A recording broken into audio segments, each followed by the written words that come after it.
Assalamualaikum warahmatullahi wabarakatuh. Perkenalkan, saya Apoteker Fitri Andriani Fatima MPAM SCI. Nomor NUPTK saya 0463770671230212. Saya adalah dosen Prodi S1 Farmasi Universitas Nahdlatul Ulama Yogyakarta. Pada kesempatan kali ini, saya mengampu dari mata kuliah Kimia Medisinal, di mana mata kuliah ini adalah mata kuliah wajib di semester 4. Mata kuliah ini merupakan mata kuliah wajib yang memiliki bobot sebesar 2 SKS. Mata kuliah ini merupakan jembatan penting antara ilmu kimia dengan ilmu farmakologi, serta terapi obat sebelum mahasiswa akan mendapatkan mata kuliah farmakoterapi. Sebelum menempuh mata kuliah ini, mahasiswa telah mempelajari farmakologi dan farmakologi molekular sebagai mata kuliah prasyarat, sehingga mahasiswa telah memahami dasar-dasar kerja obat di dalam tubuh. Capaian pembelajaran dari mata kuliah ini ada 3. Yang pertama adalah CPL 3, CPL 6, dan yang ketiga adalah CPL 8. CPL 3 adalah capaian menguasai konsep teori mengenai dispensing sedia informasi, menguasai konsep teori dan praktek terkait dengan penggunaan sedia informasi dalam praktek klinis komunitas, berkomunikasi untuk berbagai keperluan komunikasi lisan dan tulisan dalam konteks umum. CPL kedua, yaitu ada CPL ke-6, mampu melakukan pendampingan pengobatan mandiri oleh pasien, baik obat maupun obat tradisional, melakukan konseling, melakukan penelusuran, pembuatan media, dan penyampaian informasi berbekal farmasi kepada masyarakat sesuai dengan panduan. Dan CPL terakhir ini adalah mahasiswa mampu mengelola, melakukan bertanggung jawab atas pekerjaan farmasi yang secara mandiri yang dipersupervisi apoteker sesuai peraturan perundang-undangan dan kode etik yang berlaku. Selain itu, mata kuliah kimia medisinal ini memiliki 2 capaian pembelajaran mata kuliah. Yang pertama adalah CPMK 1, mampu menguraikan hubungan struktur kimia, sifat fisika kimia dengan proses absorpsi, distribusi, dan ekskresi obat. Dan CPMK 2 adalah hubungan kuantitatif struktur aktivitas atau HKSA, vitamin, obat analgetik, narkotika, obat depresansia, obat antihistamin, obat steroid, dan obat kardiovaskular. Mata kuliah ini memiliki jumlah pertemuan sebanyak 16, di mana pertemuan 8 dan pertemuan ke-16 adalah pertemuan ujian, atau terdiri dari ujian tengah semester dan ujian akhir semester. Metode penilaian dan keselarasan dengan CPMK mata kuliah kimia medisinal terdiri dari 3 basis evaluasi. Yang pertama adalah aktivitas partisipatif, terdiri dari komponen penilaian, keaktifan, dan tugas mahasiswa. Kemudian, yang kedua adalah hasil proyek ataupun hasil studi kasus berupa komponen penilaian proyek, dan basis evaluasi terakhir atau yang ketiga yaitu kognitif, terdiri dari ujian tengah semester, ujian akhir semester, dan kuis. Metode pembelajaran pada mata kuliah ini adalah secara student-centered learning, dan pengalaman belajar mahasiswa diharapkan akan mempelajari hubungan struktur kimia, sifat fisika kimia, dengan proses absorpsi, distribusi, dan ekspresi obat. Terutama hubungan kuantitatif struktur aktivitas atau HKSA, obat, analgetik, opioid yang bersifat agonis maupun antagonis. Pada pertemuan ke-13 ini, tentunya kita akan membahas mengenai aktivitas dari struktur obat turunan morfin. Harapan kami sebagai pengampu mata kuliah kimia medisinal, setelah menyelesaikan mata kuliah ini, mahasiswa tidak lagi sekedar menghafal struktur obat, tetapi mampu menjelaskan hubungan antara struktur kimia, sifat fisikokimia, mekanisme kerja, serta aktivitas biologinya. Kemampuan inilah yang menjadi kompetensi penting bagi calon apoteker yang nantinya sangat diperlukan dalam pengembangan obat baru, pelayanan kefarmasian, penelitian, maupun praktik sebagai apoteker profesional. Selamat pagi teman-teman mahasiswa semuanya. Saya buka dulu. Assalamualaikum warahmatullahi wabarakatuh.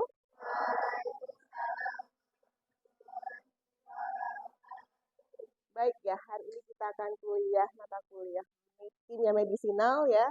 Jadi pertemuan ini adalah pertemuan ke-13.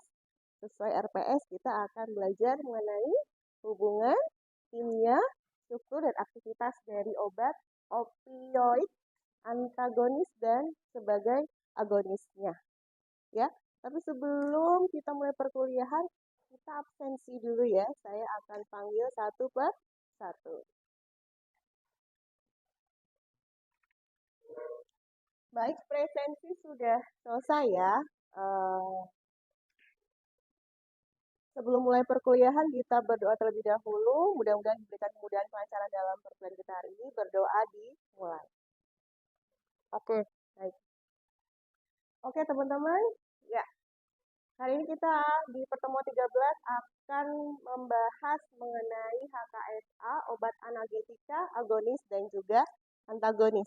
Ya, sebelum mulai perkuliahan, saya ingin bertanya dulu, apakah kalian pernah mendengar seseorang atau pernah mendengar berita tentang orang yang overdosis karena pemakaian narkotik? Nah, kira-kira narkotika apa itu? Jenis narkotika apa? Yang sering disalahgunakan narkotika jenis apa? Sabu-sabu, oke. Apalagi? Morfin, ya seperti yang sudah saya munculkan, morfin. Apalagi? Heroin. Nah, ya. Kira-kira gejala apa yang ditunjukkan biasanya ketika seseorang itu overdosis dari narkotik? Halusinasi, oke. Apalagi? Gimana? Sakau ya, ya, oke. Ya, kadang-kadang menunjukkan ketidaksadaran. Ya, nah itu karena penyebabnya adalah efek dari penggunaan narkotik itu depresi pernafasan. Ya, nah, oke. Analgetika ya, kita lihat dulu pengertiannya ya. Ya, apa itu analgetika?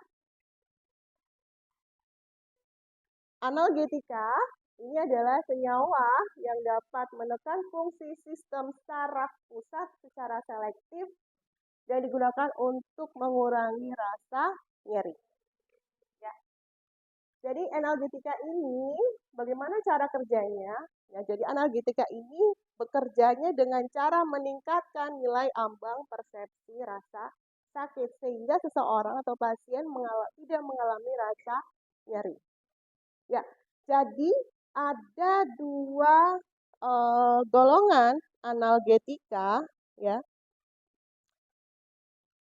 Ada dua golongan analgetika. Yang pertama adalah analgetika narkotik dan juga analgetika non narkotik. Especially pada hari ini kita akan membahas analgetika narkotik. Oke, sampai sini bisa dipahami ya.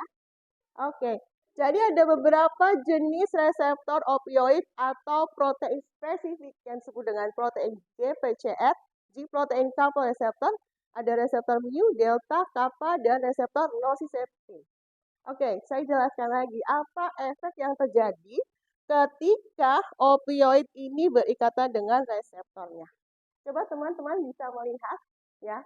Oke, ketika morfin ya berikatan dengan reseptor spesifiknya itu adalah reseptor mu, apa yang terjadi? Efek fisiologisnya apa? Analgesik. Apakah hanya analgesik saja? Apa yang terjadi? Efek lainnya itu adalah depresi pernafasan. Ada efek yang lainnya? Euforia. Efek lainnya lagi? Exactly, berarti adiktif. Dan sangat kuat karena dia bisa all plain usage block ya. Jadi memang mengapa obat turunan opioid ya termasuk morfin ini sifatnya sangat kuat untuk memblokade nyeri. Karena memang bekerjanya itu pada sistem saraf pusat. Oke, ya.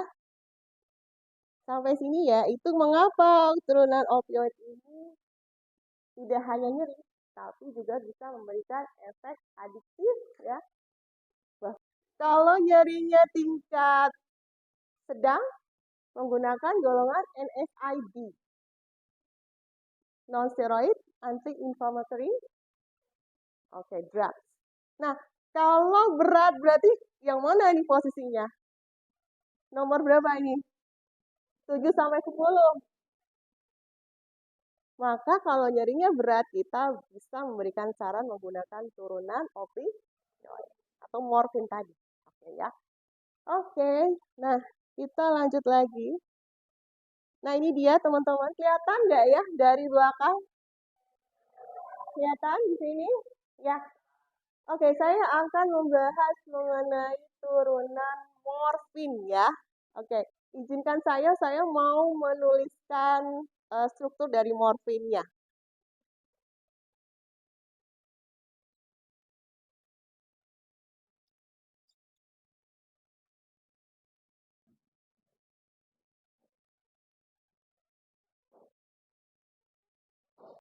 Ya, oke. Teman-teman, ini adalah struktur dari morfin. Mohon maaf kalau gambar musik kurang bagus ya. Tidak mirip dengan yang ada di layar ya. Tapi kurang lebih adalah ya, dalam turunan morfin itu sendiri memiliki cincin ya. Ini adalah cincin A ya. Kalian lihat adakah cincin lain yang sama-sama memiliki ikatan terkonjugasi? Ada nggak? Ini akan berikatan dengan reseptor. Ada yang mau membantu Bu Fit di sini? Saya, Bu. Oh iya, silahkan ya. Siapa Mas namanya? Saya Muhammad Samsul Zahri dengan NIM 031. Oke, silahkan.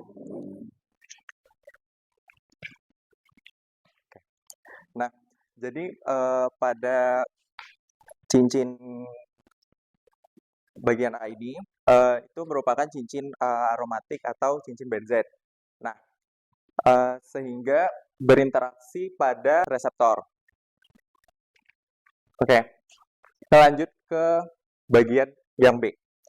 Nah, pada bagian B ini merupakan atom nitrogen yang bermuatan positif. Muatan positif ini akan berikatan dengan tempat anionik yang bermuatan negatif pada reseptor opioid melalui ikatan ionik. Nah, ikatan ini sangat penting karena memungkinkan morfin mengaktifkan reseptor dan menghasilkan efek analgesik. Selesai? Sudah. Oke, terima kasih Mas Ari. Teman-teman sudah paham ya di sini ya. Jadi ada poin-poin penting dalam gugus morfin ini ketika berikatan dengan reseptornya. Nah, untuk memvisualisasikan kalian, Bifit akan memberikan gambaran seperti ini. Ya, kelihatan ya. Jadi dalam ikatan antara morfin dengan reseptornya, ya ini ada ikatan walaupun sini tidak ada gambaran fenol ya, OH ya. Tapi yang jelas adalah titik poinnya adalah ada dua bagian. Yang pertama adalah pada cincin benzen. Dia bersifat nonpolar, maka dia akan berikatan dengan bagian lubang yang bersifat hidrofobik. Ikatan yang terjadi adalah ikatan van der Waals. Ya. Nah, kemudian, ini adalah bagian lubang. Bagian lubang inilah yang nanti akan berinteraksi dengan gugus CH3, CH2 ya pada cincin piperidi. Nah, kemudian di sini juga ada nitrogen. Ada ikatan apa di situ? Positif, negatif akan membentuk ikatan ionik. Otomatis ketika terjadi ikatan ionik tersebut menyebabkan morfin aktif sebagai agonis. Oke, nah kalau kasus, saya mau beri kasus ya kalian. Kalau misalnya kalian bekerja di rumah sakit, ada pasien usia 28 tahun setelah mengalami kecelakaan hebat dan ketika ditanya oleh dokternya level nyerinya, dia menjawab 9. Kira-kira apa rekomendasi dari kalian? Diberikan apa? Nggak dengar nih, nih. Dikasih apa obatnya? Morfin. Kenapa morfin? Ya, karena nyerinya adalah nyeri hebat. Ya, levelnya sudah 9. Itu antagonis, ya antagonis adalah kelompok obat yang berfungsi memblokir atau membalikan efek dari obat pereda nyeri golongan narkotik, ya. Jadi dengan cara menduduki reseptor opioid di sistem saraf, sehingga opioid tidak lagi memberikan efek fisiologis. Oke, dari sisi struktur, mirip nggak naloxon dengan morfin? Sama-sama ada cincinnya, cincin aromatis. Sama-sama ada bufenolnya, ada OH. Kemudian sama-sama ada nitrogennya di cincin piperidin. Tapi substituennya adalah N-alil atau CH2CH2. Jadi kalian sudah paham di sini ketika berinteraksi dengan reseptor, bagian manakah yang akan menduduki lubang hidrofobik? Bagian cincin aromatis. Kemudian bagian mana yang akan berikatan, membentuk ikatan ion, itu adalah pada gugus N-nya atau nitrogen. Sampai sini ada yang mau ditanyakan? Oke, ya.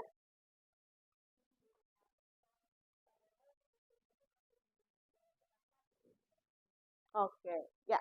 Pertanyaan sangat menarik dan sangat excellent ya. Ini menarik, ini juga akan menjadi tambahan informasi bagi kalian. Walaupun strukturnya sama, tapi ternyata naloxon bersifat antagonis. Mengapa itu terjadi? Yang membedakan apa kira-kira? Pada substituen nitrogen. Ya, jadi pada morfin, substituen dari nitrogen itu adalah N-metil. Sedangkan pada naloxon itu ada N-alil atau CH2CH dan CH2. Di sini juga ada ikatan rangkapnya ya. Yang membedakan adalah ketika ya antagonis ini kan harus mirip dengan opioid alami ya. Yang menjadi poin kunci utama adalah harus memiliki cincin benzen. Agar apa? Reseptor mengenali. Kalau nggak ada ini ya sudah nggak bisa. Ya, jadi harus ada cincin benzen agar reseptornya mengenali. Ya.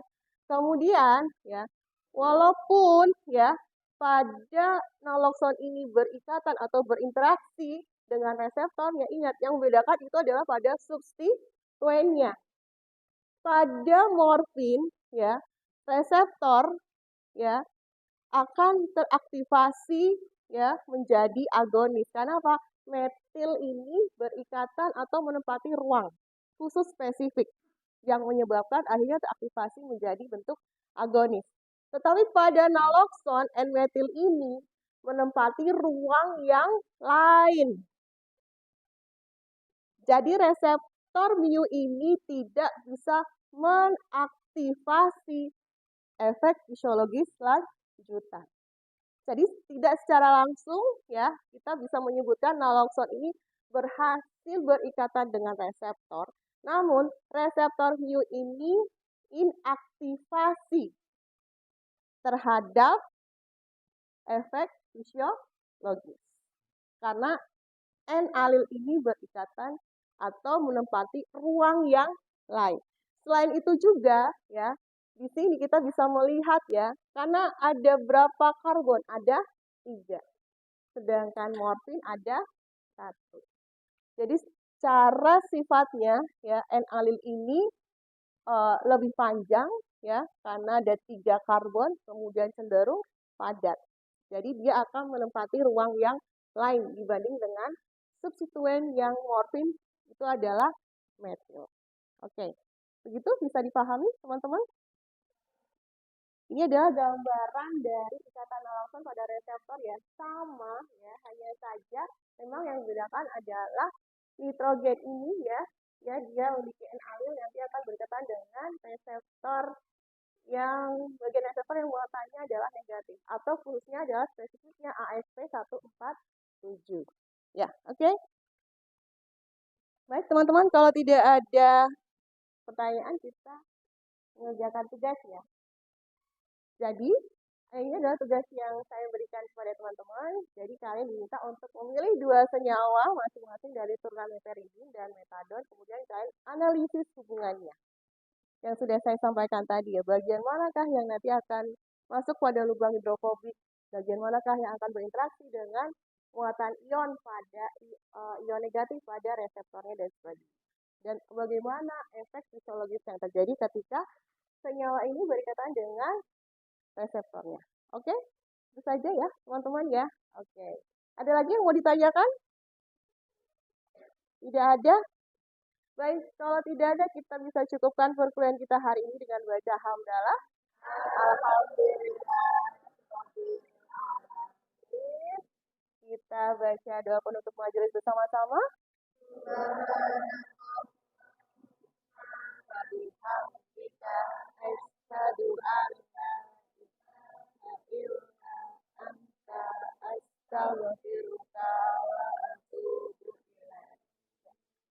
Ya, terima kasih atas partisipasinya dari teman-teman mahasiswa 2024.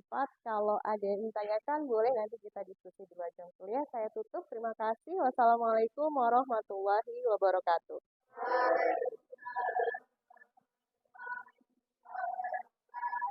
Oke, sampai jumpa lagi di minggu depan ya, teman-teman ya. Belajar kimia medisinal tidak hanya mengenal struktur molekulernya saja. Dan obat yang baik tidak hanya memiliki efek menyembuhkan, tetapi pemahaman mengenai hubungan struktur aktivitas biologis terhadap obat. Semoga rasa ingin tahu dan rasa semangat selalu menyertai adik-adik mahasiswa semuanya. Dan terima kasih atas partisipasinya hari ini. Terima kasih. Wassalamualaikum warahmatullahi wabarakatuh. Menyembuhkan, tetapi pemahaman mengenai hubungan struktur aktivitas biologis terhadap obat. Semoga rasa ingin tahu dan rasa semangat selalu menyertai adik-adik mahasiswa semuanya. Dan terima kasih atas partisipasinya hari ini. Terima kasih. Wassalamualaikum warahmatullahi wabarakatuh.